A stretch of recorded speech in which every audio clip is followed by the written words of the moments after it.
एक बार एक छोटी सी बच्ची हाथ में मिट्टी का गुल्लक ले करके भागते हुए दवाई की दुकान पर गई। काफी देर तक वहां पे खड़ी रही, लेकिन दुकानदार का उस छोटी बच्ची पर ध्यान नहीं गया, क्योंकि वहां और भी बहुत सारे लोग खड़े थे। उसने दुकानदार को कई बार बुलाया, लेकिन वहां भीड़ इतनी थी कि दुकानदार का छोटी सी बच्ची पर ध्यान गया ही नहीं।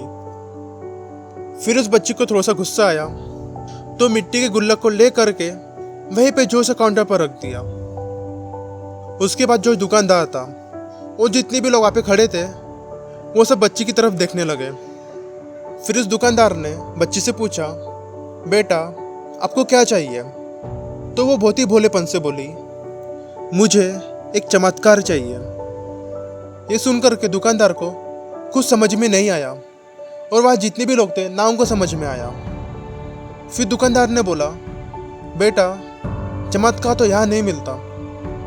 तो बच्ची को लगा वो उससे झूठ बोल रहा है, तो उसने बोला, मेरे गुल्लक में बहुत सारे पैसे हैं, तुम बताओ तुमको कितने पैसे होना, लेकिन आज मैं यहाँ से चमत्कार लेकर ही जाऊंगी। वहीं पे काउंटर के पास में एक आदमी खड़ा रहता है।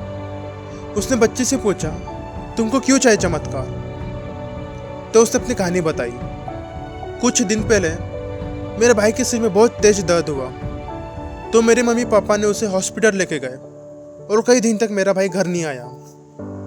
मैंने पापा को कई बार पूछा, लेकिन उन्होंने कुछ नहीं बताया। मैं बार बार पूछी, लेकिन उन्होंने तभी भी कुछ नहीं बताया। वो बार बार यही कह रहे थे, वो कल आ जाएगा, वो कल आ जाएगा, लेकिन वो आया ही नहीं। तो एक दिन मैंने देखा मम्मी रो रही थी, और पापा मम्मी को कह रहे थे उसकी दवाई के लिए, उसके इलाज के लिए जितने भी पैसे चाहिए उतने पैसे नहीं हैं। अब उसे कोई चमत्कार ही बचा सकता है। तो मुझे लगा मेरे पापा के पास इतने पैसे नहीं तो क्या हुआ, मेरे पास तो है।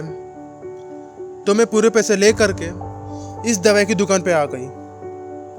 उस आदमी ने उस बच्ची से पूछा, कितने पैसे हैं तुम्हारे पास?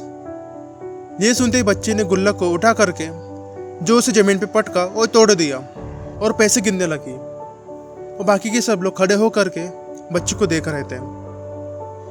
वो थोड़ी देर के बाद पूरे पैसे हाथ में इकट्ठा करके बोली, मेरे पास पूरे 19 रुपए हैं। और जो आदमी वहां खड़ा था थोड़ा सा मुस्कुराया और बोला, अरे तुम्हारे पास तो पूरे पैसे हैं, इतने का ही तो आते चमत्कार। तो ये सुन के वो बच्ची बहुत खुश हो गई और बोली, चलो मैं तुमको अपने पापा से मिलाती हूँ। बाद में पता चला वो कोई आम आदमी नहीं था, वो एक बहुत बड़ा न्यूरोसर्जन था। वो सिर्फ 19 रुपए में उसकी भाई की सर्जरी करी, और कुछ दिन के बाद उसका भाई ठीक होकर के घर वापस आ गया।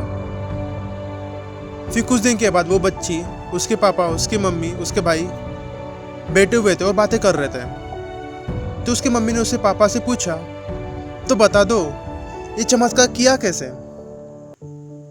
वो अपनी बेटी की तरफ देखा और बोला, ये चमत्कार मैंने नहीं, इसने किया है। तो यहाँ एक बहुत बड़ी बात उस बच्चे से सीख सकते हैं। जिंदगी में कई बार ऐसा होता है कि अपने को कोई रास्ता नजर नहीं आ रहा होता है और हम हिम्मत हार जाते हैं। तब हमारे अंदर एक बच्चा होता है, वो कोशिश करते रहता है, वो हार मानने को तैयार नहीं होता, क्योंकि उसे ना शब्द समझ में नहीं आता है। वो बच्चा जिसके लिए कोई भी चीज़ नामुमकिन नहीं है, क्योंकि वो हर हालत में कोशिश करते ही रहता है।